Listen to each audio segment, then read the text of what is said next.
It's amazing that explaining life's immense diversity all comes down to some genetics and some biochemistry.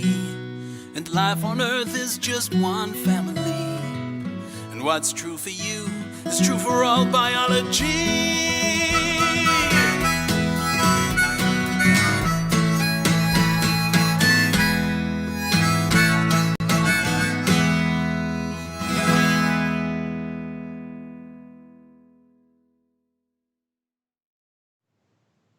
Hello, welcome to Genetic Shambles, which we do fortnightly, and now live on Wednesday. It's live at the moment.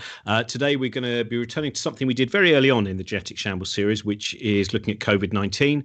And we've had a lot of great questions from people. We're going to be trying to cover as much ground as possible, including some of the kind of rumours you might have heard, some of, as we know, especially on social media, there are a lot of things going up there which look like kind of valid questions, but which may well not actually be based very deeply in science. And there's certainly at the moment, I think we also have problems with not scientific or medical issues, but ideological issues as well. So we're going to try and cover as much of that as possible. I'll tell you a little bit about genetics shambles or genetic shambles. It is thanks to Genetic Society and the Milner Society for Evolution and Cosmic Shambles. That's how all of this has been brought together.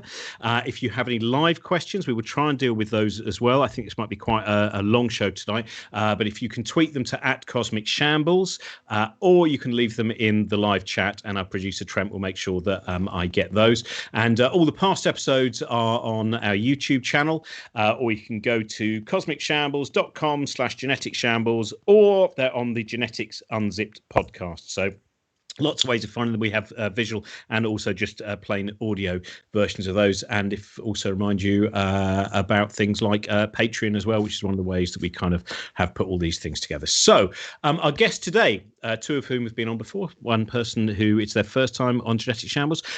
We have Dan Davis, Professor of Immunology at the University of Manchester and author of The Beautiful Cure, which is a fantastic book, which I highly recommend.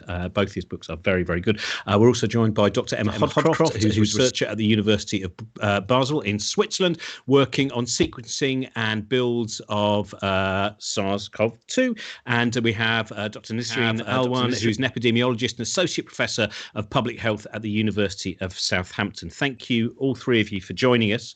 I want to start off with just some, before we get into some of the questions that people have been sent. I think there's answers which, well, I suppose masks is the first thing. I put something up about masks the other day. As I said, I think it seems quite very often it comes from an ideological point of view initially. Nisreen, if I could start off with you, what do we know about masks? Why should people be wearing masks when they are going out and about, and in particular, for instance, when they're on public transport?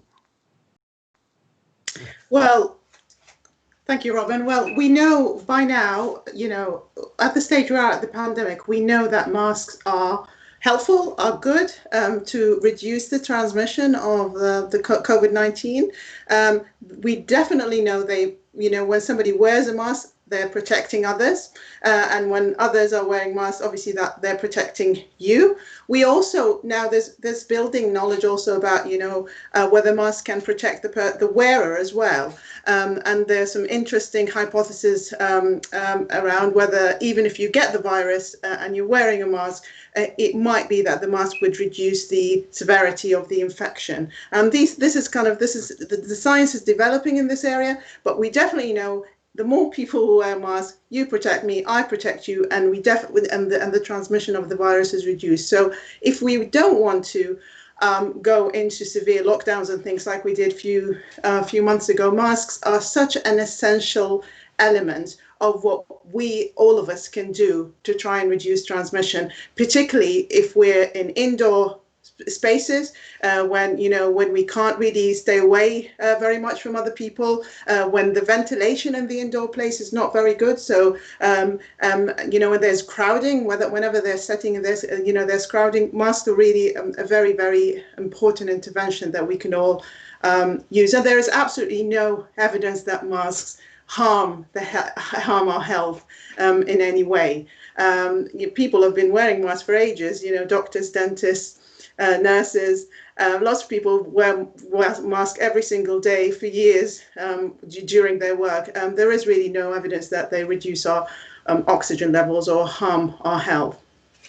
I'm interested. You mentioned about I think it was a paper that might have even come out this week, which is about the fact that lowering the severity for the actual wearer. Has anyone read up on that paper? I don't want to throw you into the, but I think it came out on Monday or Tuesday. Could anyone give me a little bit of information about that? No worry if you can't. That's fine. No, I'm happy. I suppose you were talking. Is it the New England Journal of Medicine? Yeah. Yeah, so the idea, it is really a hypothesis, and there's some kind of a couple of citing of evidence in terms of people on ships wearing masks and the type of infection. But the hypothesis is that the severity of the viral infection is linked to the viral load. So how much you get of the virus in the first instance when you get it. And with that, basically, if you're wearing a mask and you still get exposed to the virus and the virus gets to you, it could be that you get a lower dose and therefore your infection may be asymptomatic. Brilliant. Emma, would you like to add something? Yeah, so I think masks are an important thing for us to discuss because they're such a simple thing that we can all do to help cut down on transmission. One misconception I've seen a lot on Twitter and in other conversations is this idea that the virus is really, really tiny. So how can wearing a mask help, especially like a cloth mask? The virus can just go right through the holes. So what's the point? Also, people say like, well, I can smell when I'm wearing a mask. So how is it protecting me from the virus? But what's really important is that the virus really doesn't kind of float around just one virus on its own.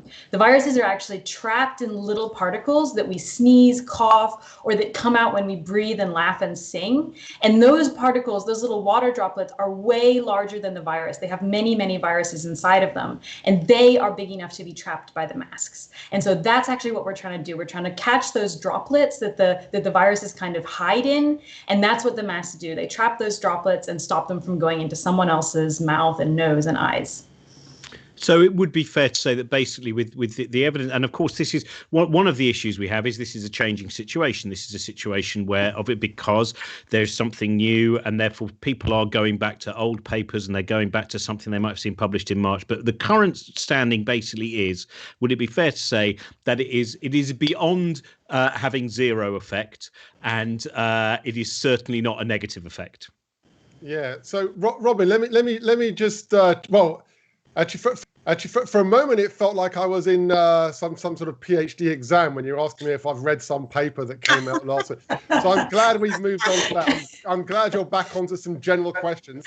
Oh no, I don't worry, Dan. I've been doing all manner of research. So I think one thing that's important to acknowledge about the mask situation is, which is why some people may still be unsure about masks, is actually in the beginning of the pandemic, there was some confusion about the situation. And although now it's completely recommended in the UK and USA and the WHO that we should all wear masks, including cloth masks, actually in the very beginning of the pandemic, there was confusion and it actually wasn't that clear. So I think there's been a shift in our understanding of what's going on.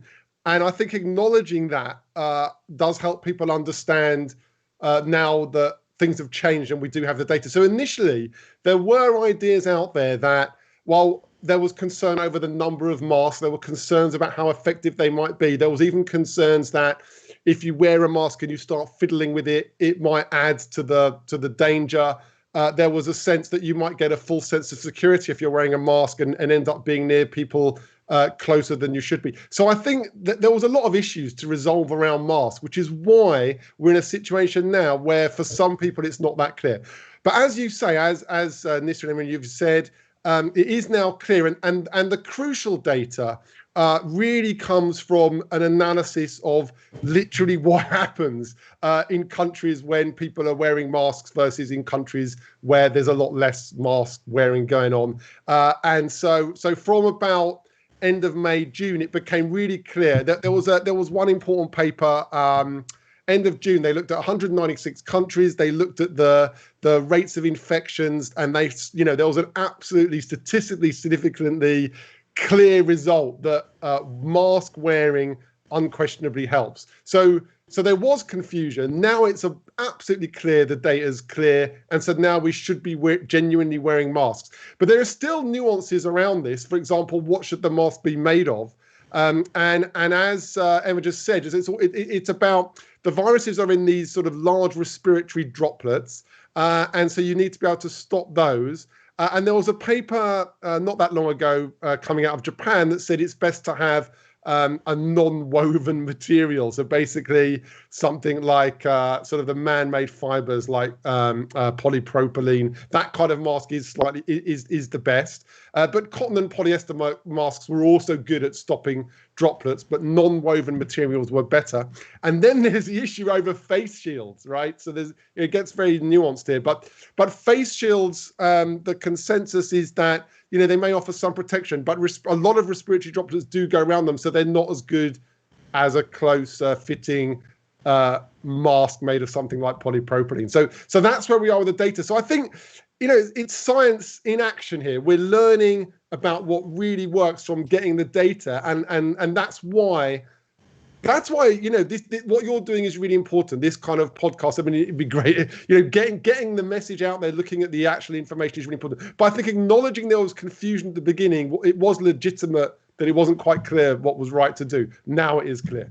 Sorry, Nisreen, did you want to add something? Yes. I just want to pick up on Dan's really important point, and I think it's good to have it out. I think science is in action and it is changing all the time, and really we should all acknowledge that, the scientists and the public, and I think everybody can cope with that. It's a new virus, it's a pandemic, things are changing.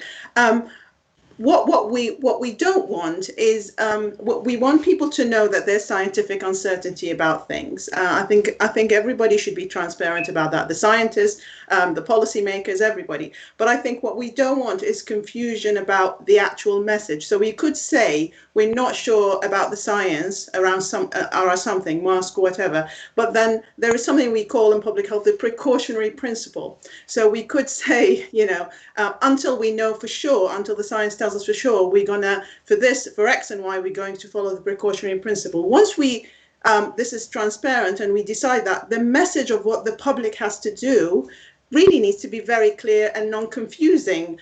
So for example, all the different settings of where you wear a mask and where you don't wear a mask could be quite confusing, and it could be, it's as simple as, if you're in an enclosed space, with other people who are not from your household, the place is not very well ventilated, this is where you wear a face mask in the current pandemic, in the current situation we're in. So I think it's about simple messages about when to do what, rather than all these different rules and different settings, and if you're in a restaurant or if you're in a takeaway, and when do you take it off and when do you put it on.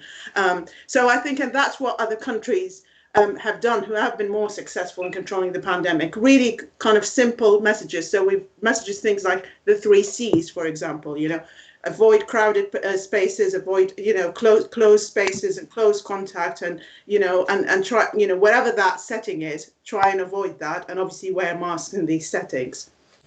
Thank you very much. Wait, can I just chip into that? Because this is a really important discussion. So for me, some of the idea, if the government has these, sound bites and very clear messages, that is important. And I totally agree with what Nisreen's saying. But in the back of my mind, I'm also thinking, when Noel Gallagher comes on a podcast and says, I ain't wearing an effing mask, if Van Morrison's going to start singing songs about anti-lockdown. So the sound bites actually could sort of backfire because you can rage against a slogan, essentially. And so that's why I'm thinking that we need to, really nakedly acknowledge what we know and what the evidence is for that. If you were sitting in a pub with Noel Gallagher, I don't reckon we could just tell him, right, there's these 3 C's, this is what you should do. He'll say, well, I ain't effing doing that. But if we perhaps unpack that a bit and explained how we are going to save lives by following these measures, and it's not that bad to do these things, maybe, I don't know, maybe people would be more in tune with how the science works. Well, I think both are important. I agree. The idea, much like in a swimming pool, no ducking, diving, bombing. Right? I've seen you do all three of those, Dan. And that it is to lay it out first of all and just say, this is the thing to do. And then at the bottom of the poster, it says, and here are the reasons why. But what you need in big print is just saying, this is not currently, I mean, as you were saying as well about the precautionary thing, it's what we sometimes, when we're talking about what science is, science is very often the least worst answer. It doesn't necessarily right, but it's definitely better than the other ones, for that particular time and with the evidence that we have. But I think, with agreement with both of you that we need to also be able to, when someone says, whether it's Van Morrison or Noel Gallagher, whoever it might be, is say, well, actually, masks are good, and here is why. I think both those things are vital. I wanted to ask you, Emma, just again, I'm sorry, I just wanted to throw out a few things which are coming up a lot at the moment from people. The other one is when people are saying it's just another form of flu. They're going to be kind of covering up the figures that COVID-19 is not really happening when in fact all people have really got is flu. I've seen this mentioned increasingly in the last couple of weeks. Can you give us some sense of why people, how true that is in terms of your understanding of COVID-19? Yeah, so I think that something about this virus which has left some room for some of the kind of misinformation and conspiracy theories is that it isn't as simple as something like the bubonic plague that is just causing people to die everywhere of all age groups. It's actually really distinct how this virus acts. So it's much more likely to have a severe outcome, hospitalization or death, if you're older or if you have pre-existing conditions. And so the good news is that lots of people get this virus and they don't have a bad outcome. They may not even have that severe symptoms, or they have kind of a bad flu, but a lot of people have had this in their life. That makes it kind of easy to then argue this is just like the flu, and what are we worried about?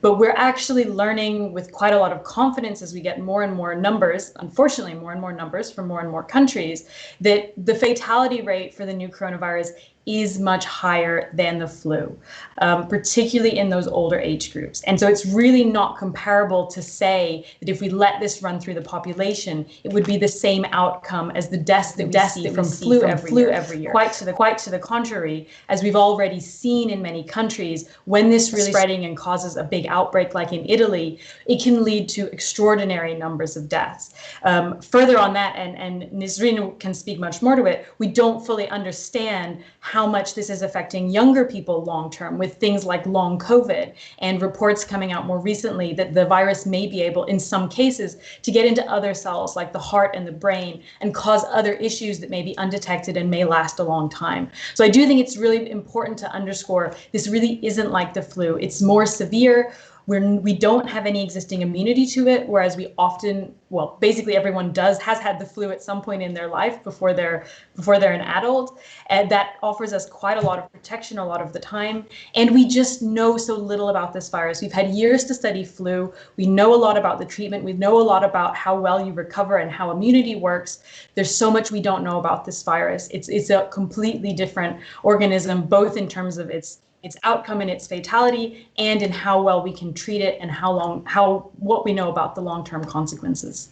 Now, I know, Nisreen, later on we are going to talk quite a lot. I know you've been studying long COVID, and we're going to come to that. Again, just two more things that I wanted to kind of clear up at the beginning. Another one which is coming out a lot is people have been talking about their concern with things, for instance, like cancer treatment and with mental health implications of lockdowns, of these.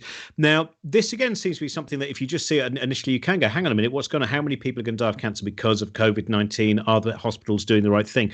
I don't know, but can I start with you, Nisreen? Would you be happy to start on this? Yeah. I mean, which is so just some explanation of why the problems that we then have within a health service, and why, how simple is it to just say, look, can't we just put the people with COVID over there and then we keep all the people who are having their cancer treatment over there? Yeah, sure. I mean, absolutely. This is a major, and when we talk about deaths due to the pandemic, we basically say the excess deaths as the most important measure, which is basically all the extra deaths that we're seeing compared to previous years. That would include deaths due to COVID and deaths because of, all the pandemic situation, because of COVID. And what we really need to make sure is that we don't get again, to the stage of where the health system is completely overwhelmed and therefore cannot deal, with anything else. Because although, so one of the myths, I've just seen something recently on Twitter saying, actually, we had space in the NHS. It was all a myth. The space was there. Yes, the space was there, but the space doesn't treat people. People need doctors and nurses and staff to treat them. And if these healthcare staff are overwhelmed with treating COVID patients, they cannot do the other stuff. And so we need to prevent that, prevent them from being overwhelmed. And therefore, we need to take these measures to try and minimize and suppress the virus as much as we can, so that the other services can run. But absolutely, I mean, this is the thing. People need to know that they can access the health service for whatever reason they have. There may be changes in the way the service are accessed, so more GP appointments are, online by telephone, and this needs to be assessed. And there is research going on, and there is some attention now in assessing how effective that sort of interaction is. But yeah, so, I don't know if anybody else wants to add. Emma, would you like to add anything?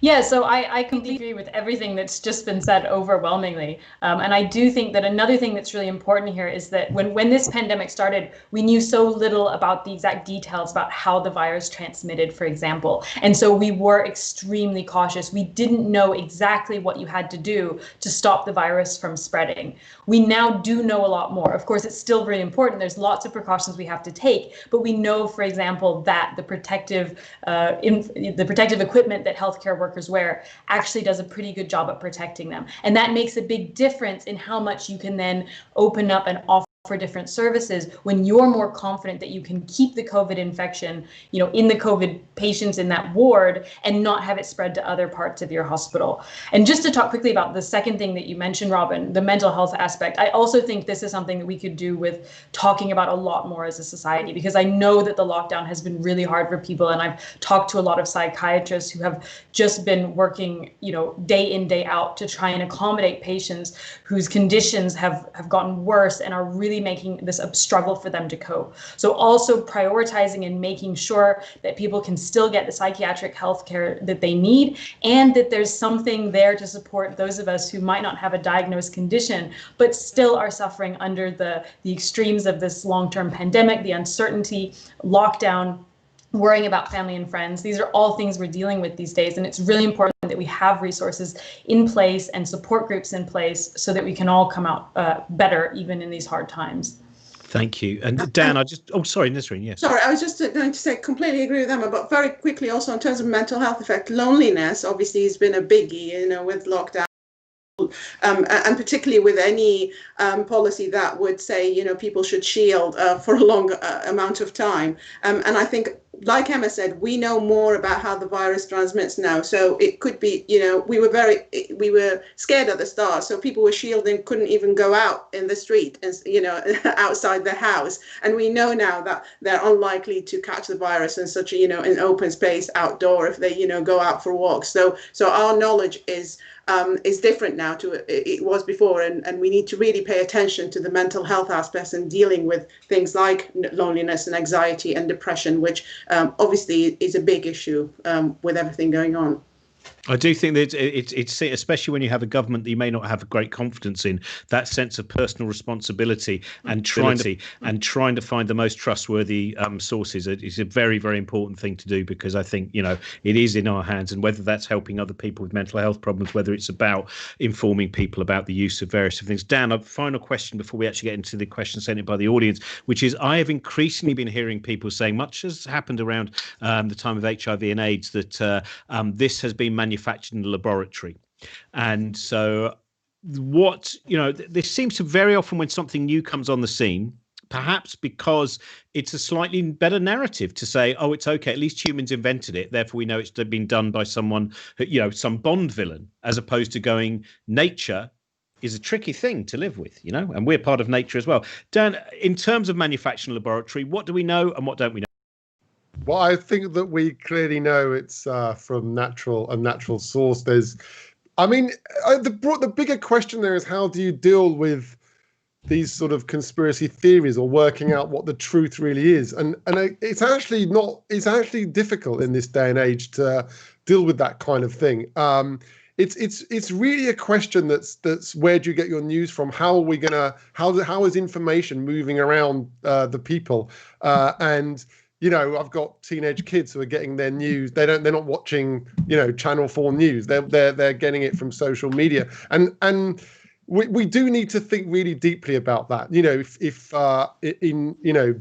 newspapers are losing money and BBC is under threat, and personally, I think that we need to take it really seriously about how we're going to spread information that has come from a collective, reliable source. And the pandemic has really shown how important that is. So there is the issue that you said, Robin. Everyone's got to have their own personal responsibility for doing things, but also as a society, we definitely need to create the right infrastructure for how information is going to move around our planet. If I tweet something, for example, and it links to an article in The Guardian, everyone's really happy. If I tweet something that's linked to an article in The Times or The Telegraph, it's behind a paywall, so everybody starts getting grumpy with me because they can't read it. And but the real issue is that actually people who could afford it, including myself, should pay for news, because we need investigative journalism. We need long articles that people could read. So I think that I answered the question in a roundabout way, because I think it's about where you get information from and how you get a reliable source of information. And that is a really important aspect of what this pandemic has thrown up. And also, I think that, as you said, one of the hardest things is that there are people who are tremendously dogmatic in certain situations. And I think more often than not, it's a waste of time to argue with them.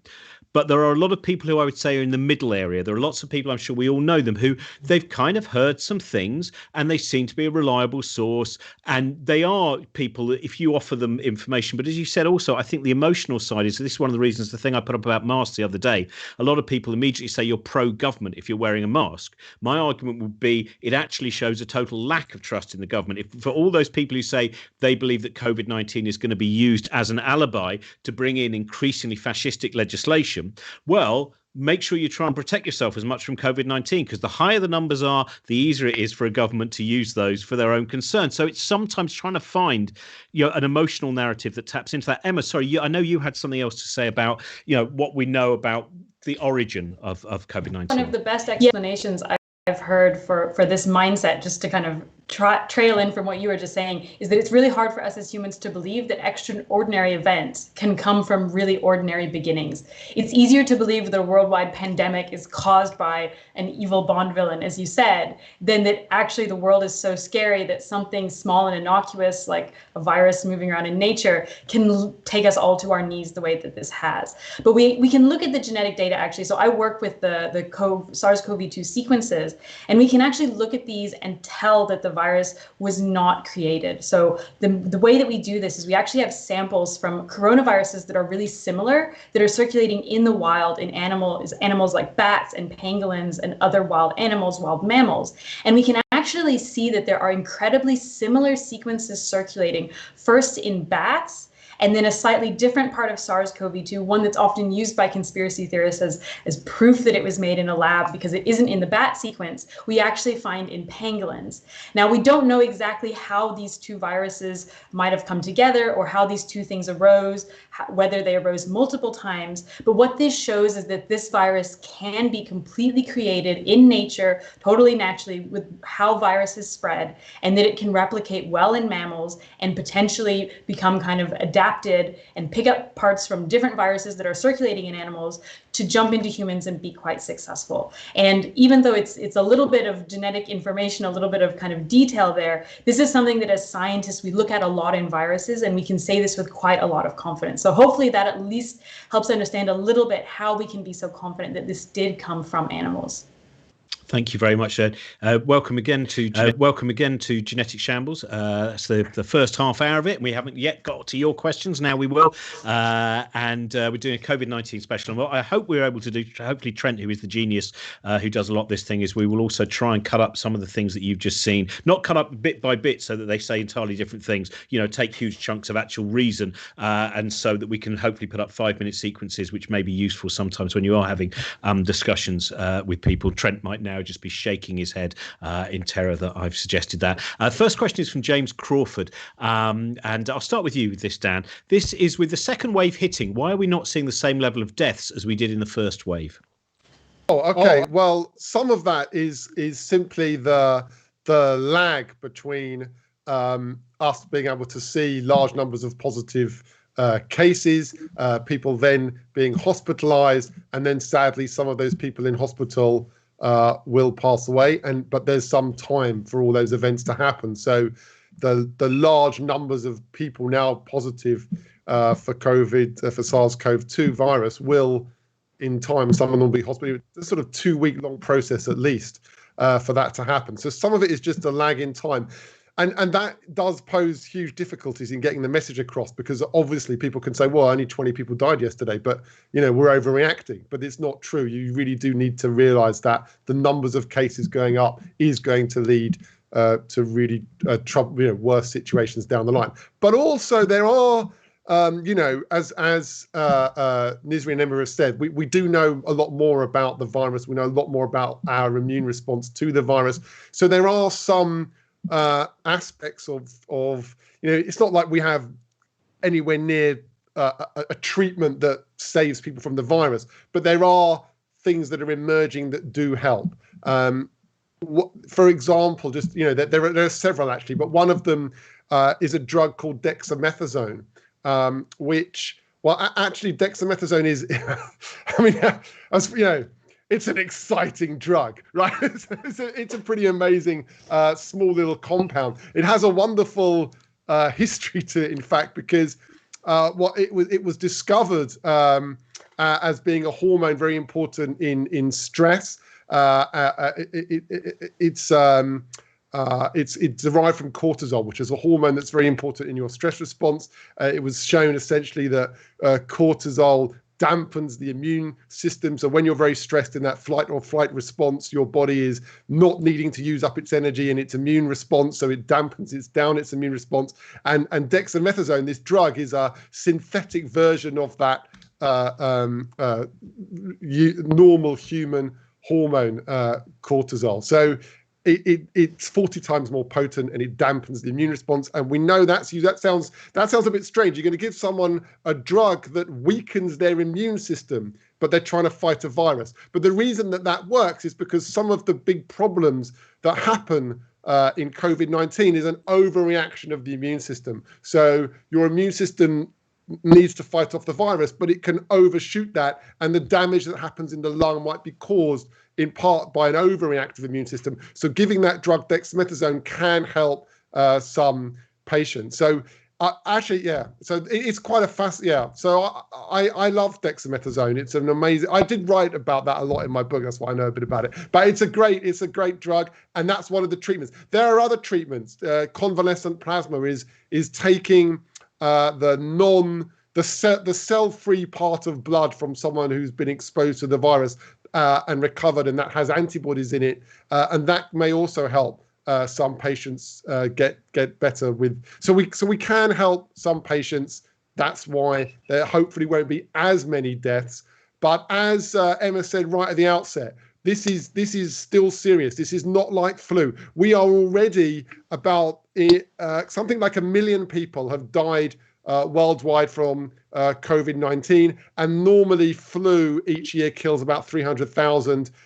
Occasionally, the upper estimate of what flu would do is kill 600,000, and we've already lost 1 million people to COVID-19 in the world, and obviously we're nowhere near the end of that. This is still a very serious thing, and so when the case numbers go up, we should act. We should not wait for the death numbers to go up before we realize we should act, which is that's the other thing I'd love to tell Noel Gallagher in the pub, right? That, you just need to explain that, I think, and unpack that so that people really understand that you can't just say, oh, we're overreacting. There's only 20 people died yesterday.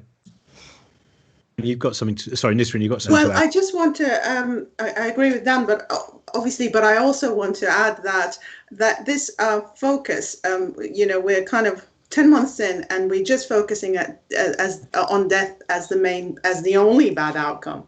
And we're looking at things and the message is it's a black and white, you die or nothing happens to you, you're perfectly fine. And we know increasingly now this is not the case, and we still have much more knowledge to gain because we have no idea the long-term effect of the virus. So people who get it badly, how much damage. We know from previous, viruses like SARS, for example, that, about a third of people will have long-term damage and limitation to their health and activity. And we're already seeing that with long COVID. We might come to that a bit later. But I think from a public health epidemiology point of view, I get very frustrated that we're not measuring any morbidity measure. We're only looking at deaths. And usually when you do surveillance in public health, you look at deaths from something, but also you look at illness, because illness is important. It costs society, obviously it costs individual. It has, serious healthcare, social care, economic implications.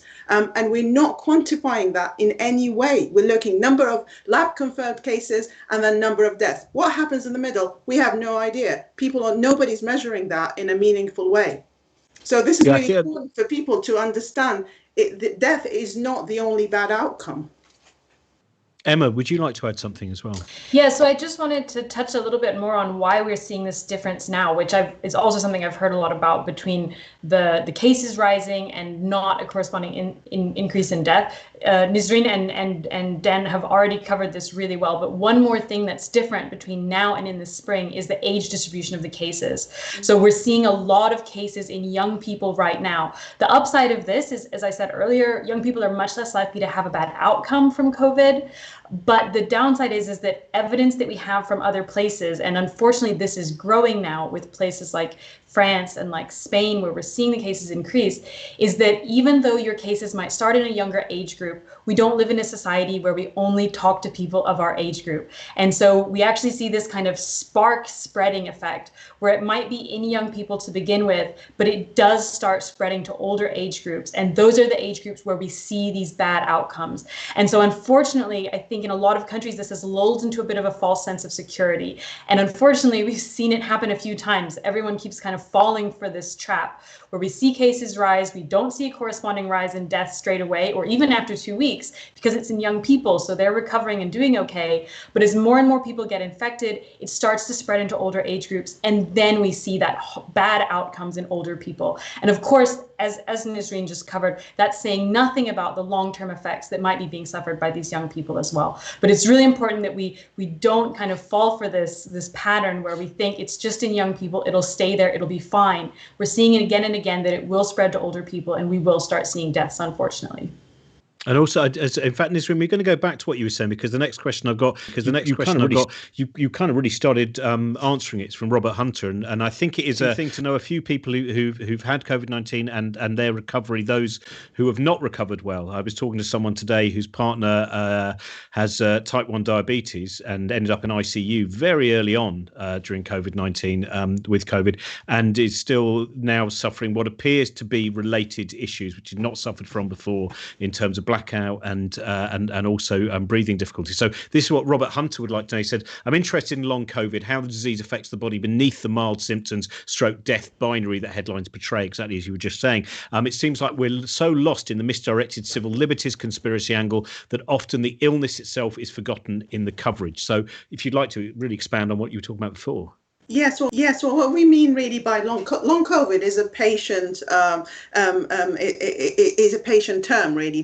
People who had COVID symptoms in the spring were not getting better, or getting better and then getting worse, symptoms relapsing, and getting all sorts of weird symptoms, and getting fatigue, not being able to go back to their activity. So this is a term that came, and it really does mean it's long, and nobody knows what's going on. It's just long. It's not ending. It's not what people have been told. It's a week, maximum 2 weeks, and you're completely back to your normal health. So loads of stories about this, anecdotal stories about people really who are very fit and healthy, working age people, young people, not being able to do, even mild kind of forms of activity and having really lots of symptoms, whether they're chest symptoms, breathlessness, palpitations, chest pain, neurological symptoms, brain fogs, cognitive problems, pins and needles, memory, concentration problems,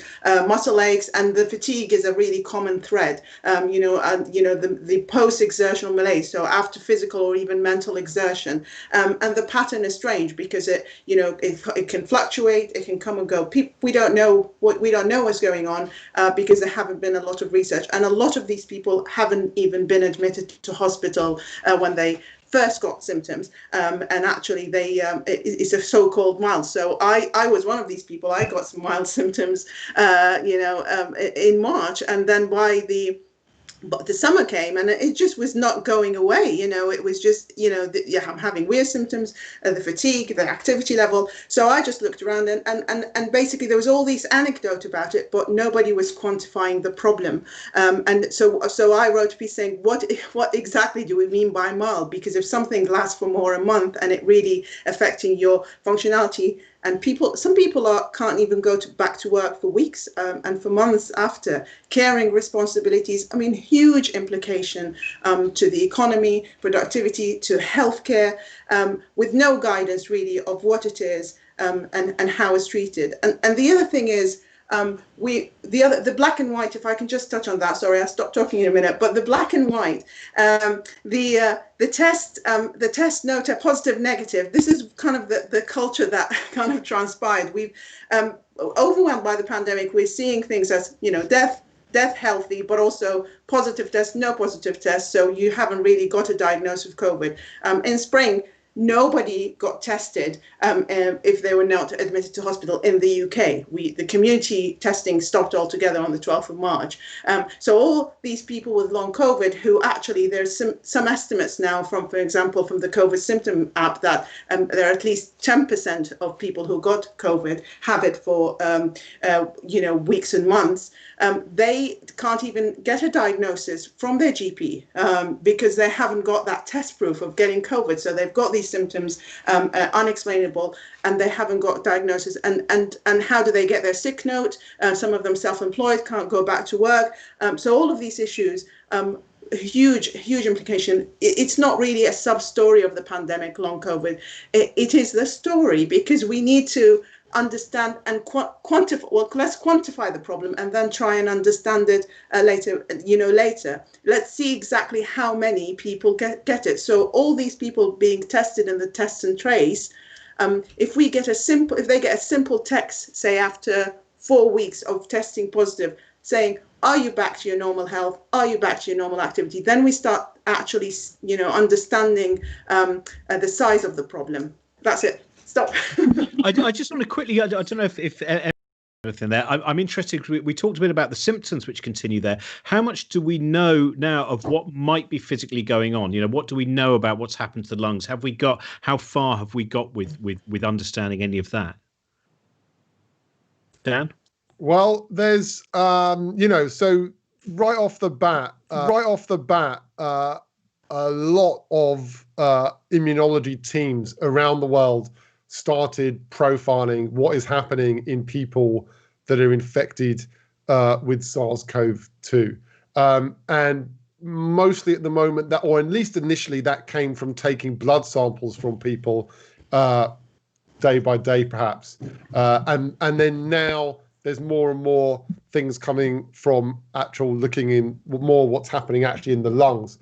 And essentially what we're learning, there's now a flood of research papers, in the scientific literature, analyzing what's changing in people during this infection.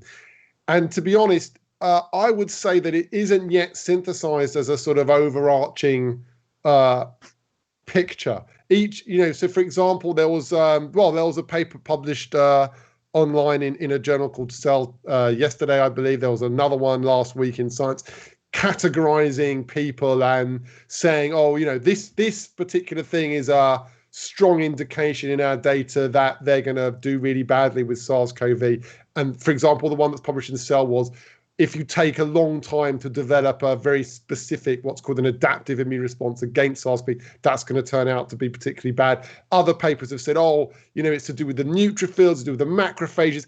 Essentially, right, the immune system is such a complicated web of different kinds of cells, proteins, genes, molecules, all sorts of stuff going on in the human body, that there's a lot of data out there now as to what happens. And the big game is to kind of synthesize that into an overarching, coherent picture. So my feeling is that we're not quite there yet to understand exactly what's going on. But what we have done is rule out some things. So we know, for example, that interfering with this part of the immune system probably won't do much. We know that this particular type of immune cell, a macrophage, does seem really important. So we should focus our attention on looking at that in more detail. So we're moving along step by step to get this understanding that we need, that will tell us what are the right treatments to do. Right, I'm going to try and rattle through as many of. I don't know what time we have to finish. To leave. Any of you, go to your homes. Holly Parsons would like to know, when will we realistically have a widely available vaccine, and how can we cope with COVID without one? Dan, can I start with you on that? The vaccine situation. Obviously, everyone is hoping for a vaccine. Now, there are something like, there are many vaccines in development, something like several hundred, I believe, something maybe even 300. There are about 40 that have been used so far in human trials. It depends how you count them. There are 4 big vaccines that have moved into phase 3 trials. But then there are others, like the Russian situation and the situation in China, which is a bit less clear exactly what stage they're at, how much has been done on that. So there are now like I just said, how we don't quite understand everything about how the immune response works with SARS-CoV. This is important to understand. So we understand a lot about how the immune system works, but we don't know. It's a bit of a gap in our knowledge. We don't know what makes a really good vaccine or not. We don't really know exactly what's going to create a long-lasting protective immune response. We do know a lot about that, but we can't right off the bat make a vaccine that we know is going to work. So what's the right strategy? The right strategy for humankind is to place lots of bets, which is in effect what we're doing. So by having all these vaccines being developed, many of them being tested in animals, but now some of them definitely being tested in people. Right off the bat, our plan is to place lots of bets, and then the hope is that some of them will work. Now, we're at the stage where some of these vaccines do trigger an appropriate immune response. For example, there are vaccines that we do know lead to antibodies in people, and those antibodies are capable of stopping the virus move from one cell to another in a lab dish, these so-called neutralizing antibodies. So we have vaccines that can make neutralizing antibodies in people, but there are still unknowns. How long is that going to be really protective? How protective, and how long might that protection last? There are going to be early next year big results that will inform how vaccines are going to work, and it's impossible to know. My prediction would be that some of it is going to work to some extent, and we're going to face very difficult situations about how we distribute vaccines globally. It's also true, it's also very likely these vaccines are going to be tested in very large numbers of people, and everyone's immune system is actually configured very slightly differently as a result of your genetics and a result of the history of infections you've had, and your upbringing and so on. So that it's very likely that a vaccine, even when it does work, won't work equally well for every person. So we're going to be stratifying people according to the types of vaccines that might work best for them. A vaccine that works differently according to age is almost certainly to happen, as an example of that. So, the world of vaccines is, as a scientist, exceptionally fascinating. Can I just ask you one quick question? Yeah, no. Only if you can answer this quickly. Don't worry otherwise. But this was just another thing that I saw starting to go on the rounds of the social media. Vaccines always take approximately 7 years of testing before they're given out. I'm not going to be someone who's prepared to take the risk of taking that vaccine. Yeah, but the world is really moving fast on this. Everything took a long time. Sequencing a genome took how long and how much money? And now, of course, very quick, very slow. So things are moving fast, and we are absolutely entering a new age of vaccine understanding and development. We haven't done anything like the vaccines that they're working on. Two of the big ones, for example, the company Moderna is using an mRNA based vaccine. Okay, never mind. It's a little bit of a genetic material that encodes for the so-called spike protein in the virus. If that works, then that type of vaccine can be used in any number of other ways. Moderna would use that for a cytomegalovirus and so on and so on and so on. So these are new kinds of vaccines. The world is moving rapidly, and a spin-off of sorting out a vaccine for coronavirus will be a revolution. Literally, I genuinely believe that, a revolution in what we know about vaccines for all kinds of other diseases as well. Brilliant. Thank you, Dan. This is from Elaine D, but also we've had a few people in the live chat asking. Emma, this is what effect will the drop in temperature over winter have on the severity of the illness experienced by people who contract COVID-19 in the coming months? So this is a really important question, and one that's getting a lot of press time as the temperature dips. And I think a lot of Europe actually this week is going to see a drop in temperature that will persist and kind of be the beginning of winter. We've been really lucky in most of Europe. We've had a warm spring, and we've had a long kind of warm summer. And the big difference that this makes is behavioral changes. So we've studied this quite a lot for flu, which is why scientists have a fair amount of confidence that this is something we need to be paying attention to now. And essentially what makes the big difference is how people behave and how droplets behave in air. So at the moment, it's summertime, we can go outside, we can meet friends outside. Even if we're inside, it's easy to keep the windows and doors open, keep the fans on, air is moving through, and that takes those tiny droplets I spoke about earlier with all those viruses hiding inside, and it makes sure that they dissipate so that they go out the window and you don't breathe them in. But of course, as it gets colder, rainier, more miserable, people come inside, they close the windows, they close the doors. The air is now much more likely to stay in that room. And another thing that makes a difference is you turn the heat on. And what this does is that we actually, when we talk or laugh, for example, we spray out droplets that vary a little bit in size. The big ones actually fall down quite quickly because they're heavier. But when we put the heat on in higher temperature, those big droplets that have lots of viruses, they actually evaporate a little bit and they shrink. And they can actually then travel further, even though they still have a lot of viruses inside. And this can then mean that even though you might be across the room from someone else, keeping your safe 2-meter distance, those droplets could still travel and be inhaled by that other person. So these types of behavioral changes are what scientists are really worried about as we head into winter, because we're expecting that people are going to really change how they behave and the types of environments that they're in. And this could make it much, much easier for the virus to transmit, which is why we really need to be aware. There is also some concern for the severity kind of part of that question, that this might also then increase the amount of virus you get. So as we spoke about earlier, that might then be associated, the kind of amount of virus that you're infected with might be associated with severity of symptoms, but this is a little bit more tenuous. What we do know for sure is that it's very likely that as winter comes, the virus will transmit more easily. And so we really need to be very aware of our precautions and be ready for having ways to kind of counteract any increase in transmission that's due to seasonality. Thank you.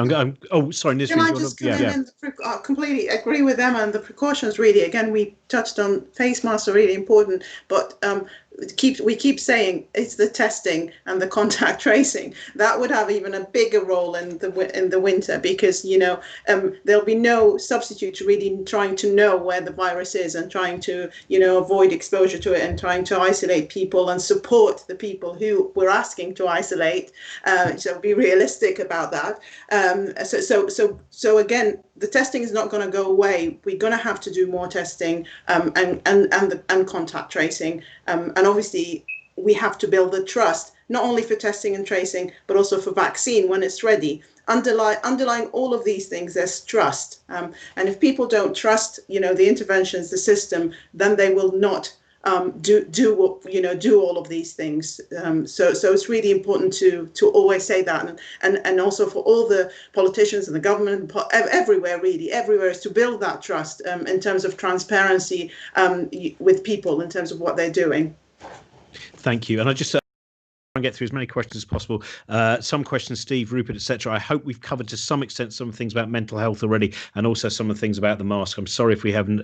Justin has a question. This is Nisreen. I'll start with you on this. Aside from places with extreme cases of infection, for instance, in certain towns in Wales at the moment, etc., in the northwest of England, do curfews 10 p.m. to 5 a.m. have any benefit? Nisreen, what do you think?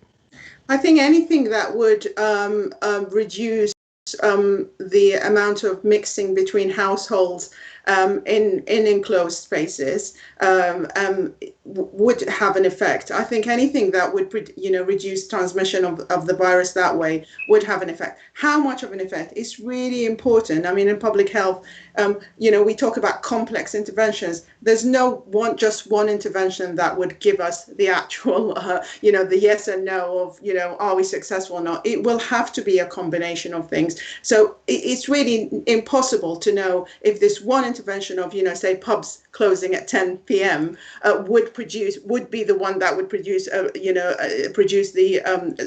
the transmission of the virus. It will be a combination of things, but anything that we think could reduce the transmission would work, but other things as well, really. It's not just about that. People need to be careful in all of these indoor spaces where they're mixing with other people. Thank you. This one, Emma, I'll throw this to you first of all. This is from Martin. So did the UK government have adequate data from the actions taken and relevant outcomes in South Korea, Taiwan, Belgium, Italy and Spain to act faster? So this is a really interesting question, and I think one that's getting contentious. I don't know myself personally, exactly how much data the government has had as far as details of these countries, but I do think that we did have a lot of very publicly available information for how different countries were tackling the virus and how things were going. So we knew very early on, for example, that a lot of Asian countries seemed to be handling the virus quite well. They weren't shutting down society as a whole. Most did not have anywhere near the strict lockdowns that we had in Britain, but they were rapidly increasing testing. They were making it easy for people to work from home. They were putting alternative childcare things in place. And when there were larger outbreaks, they were shutting down, large gatherings and shopping centers in those places for distinct amounts of time until things cleared up. And in a lot of those countries, life is pretty much back to normal now. And a lot of these have really had tens of deaths, which is amazing compared with how we've done in Europe. The other thing that we haven't managed to act on very well is watching other countries. So something that for me was incredibly frustrating in the spring was when we had that weekend in February where the case numbers were rising in Italy and we were hearing that people had died of COVID-19. That was a sign the virus had been in Italy for at least a few weeks, because as Dan said, you don't die from this immediately. It takes a few weeks. But it felt like every other country in Europe was sitting there looking at Italy and saying, oh, well, that's too bad, isn't it? Good thing it won't happen here. And of course, it did happen here. It really spread around the world. I feel like we definitely... One of the curses of SARS-CoV-2, I've said a few times, is that we don't really seem to be able to learn from others. We have to wait until it happens to us, and only there do we take action. We miss a lot of opportunities for a strong and effective response due to our waiting. And we've seen it again to some extent this autumn, where we've seen rises in cases in other countries. We've seen it spread from younger age groups to older age groups, and still we've hesitated until we see it in our own numbers. At that point, we've already committed to hospitalizations and deaths, and it's too late. So I would like to see countries doing better, looking at other countries for examples of what to do and what not to do, and taking that on board earlier so we can have better outcomes. Thank you. There's a whole other show in government reaction stuff, and I would love to talk about that as well. Nisreen, this is on Question Time. Epidemiologist Sunitra Gupta says if the UK is aggressively protecting the vulnerable, then education, jobs, and the arts can resume. And just wondered, do you think that is a viable and sensible strategy? No, I don't think this is a viable strategy. For the outcome of death, even though we know largely who is more than dying from COVID, we really don't have a good enough prediction model to tell us exactly who's at risk. So although we've got a rough idea, there are many people who, didn't have these risk factors, were younger age groups, and didn't have certain underlying conditions, who got severe COVID and died from COVID. So we haven't got that. This is false precision. We haven't got that false precision in terms of knowing who to shield. So that's number one. Number two, how are you going to do that? How do you isolate this section of society from the rest of it? So it's just not possible. Even in care homes, you've got the, people going into care homes, working there. You've got households, multi-generation households. You can't just, lock people up forever. So it's not even doable. And the third point, again, going back, we have absolutely no idea who is more vulnerable to get long-term health effects from COVID. We have no idea who is more likely to get that. So really, we can't isolate these people because we still haven't got any data on that. So I don't think it's a viable option. The best option obviously, you need extra measures to try and protect and shield people who are vulnerable. I'm not saying you shouldn't do that. You should do that. But also suppression of the virus in the general population is the best protection for them as well. Thank you. Dan, I'm going to throw this one at you. This is from Richard, who wants to know, I'm interested to know why the consensus seems to be that most of the population haven't had the virus yet when there's been so little testing. My wife and I are sure we had it before lockdown, and so have lots of my friends who've never been tested. So many people in this situation. News today, including the briefings from the scientists, constantly emphasise this, but I can't see how they can draw that conclusion. The conclusion that a lot of people have... That most people haven't had it, that many people who haven't been tested believe they may well have had it. Sure. So the way in which we estimate how many people have been exposed to the virus comes from two ways. One is, as well as the testing that's going on, people say they need a test because they show symptoms. There is also sort of community testing going on. So a random group of people are being tested in communities. There's a particular government website for that, but I can't remember at the top of my head, which is just testing people randomly to work out how many people have the virus, because of course we know that a lot of people can have the virus and not show symptoms. So that's one way we know that. The other way we know that is, of course, by looking for antibodies in people.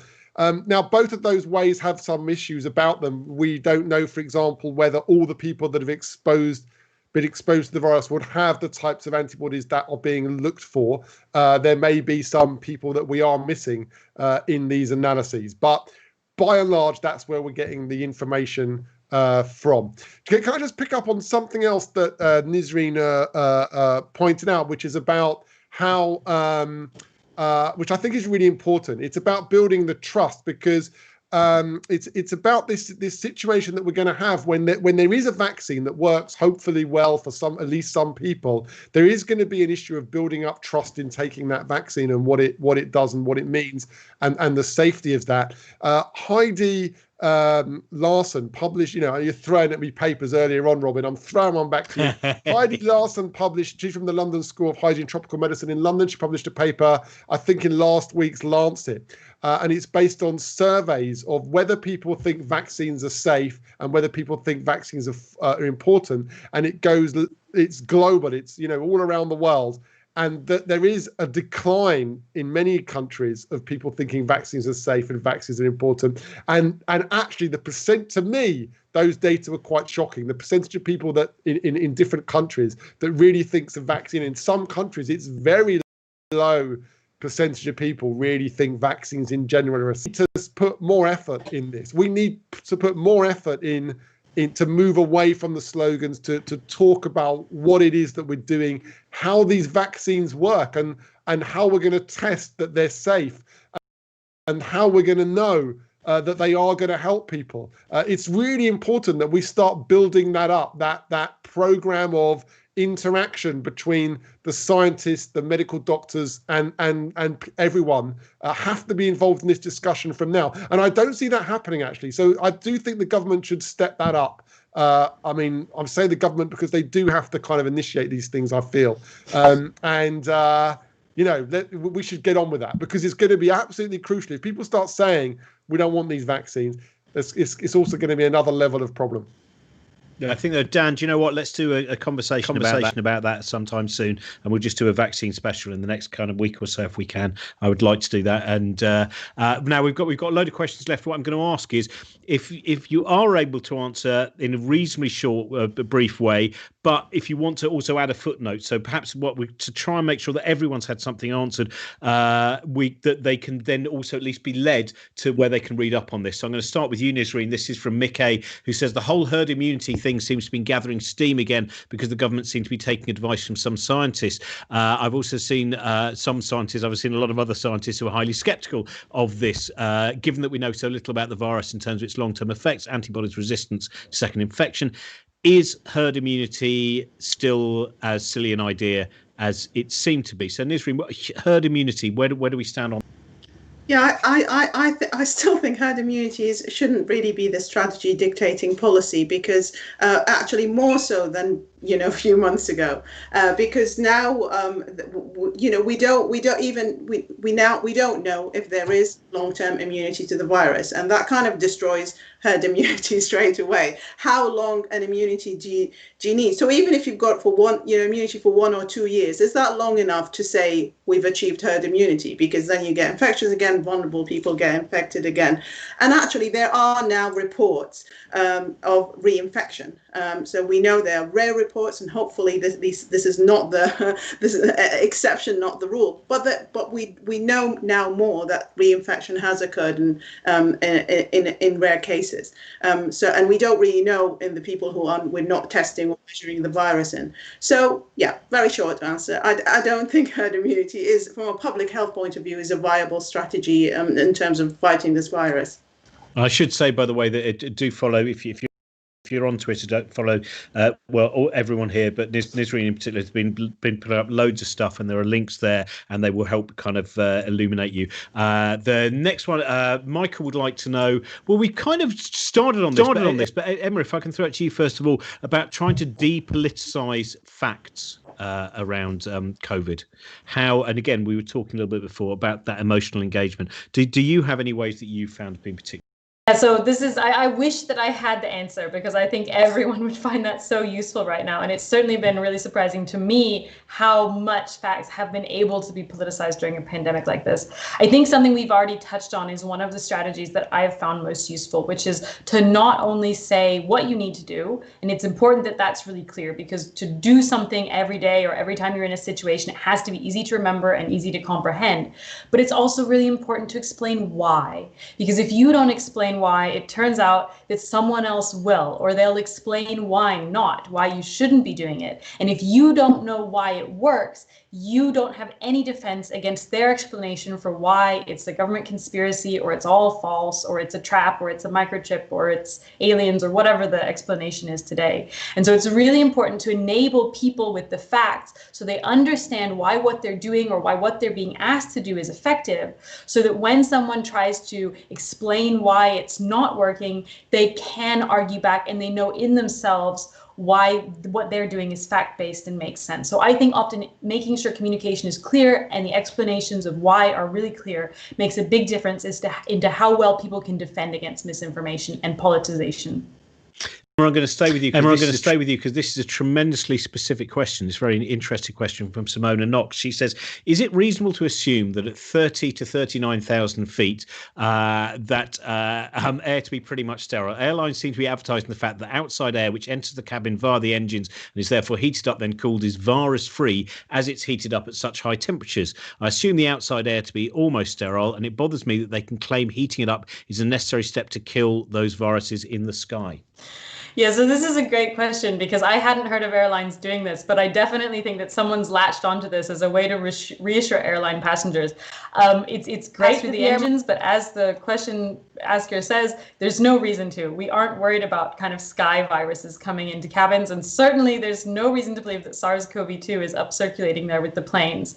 What I do think might be more kind of interesting point for people is how safe airlines are. And actually, I do think that I've I've certainly been surprised by the fact that we haven't seen a lot of outbreaks associated with airplanes. I'm not, of course, going to say that that never happens. And certainly if you're sitting next to someone who's infected, that's a very close contact situation.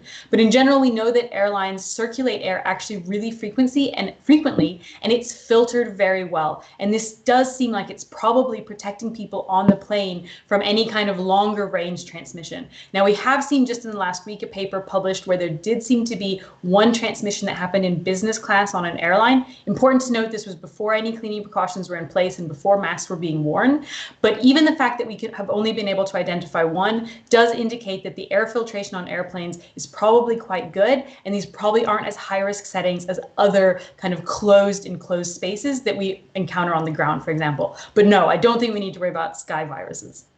Thank you. Now we've kind of really run out of time. Samina, by the way, your question about vaccines, I hope, was answered kind of by Dan earlier on, even though we didn't ask your particular one. Thank you very much, everyone else whose questions we didn't get to.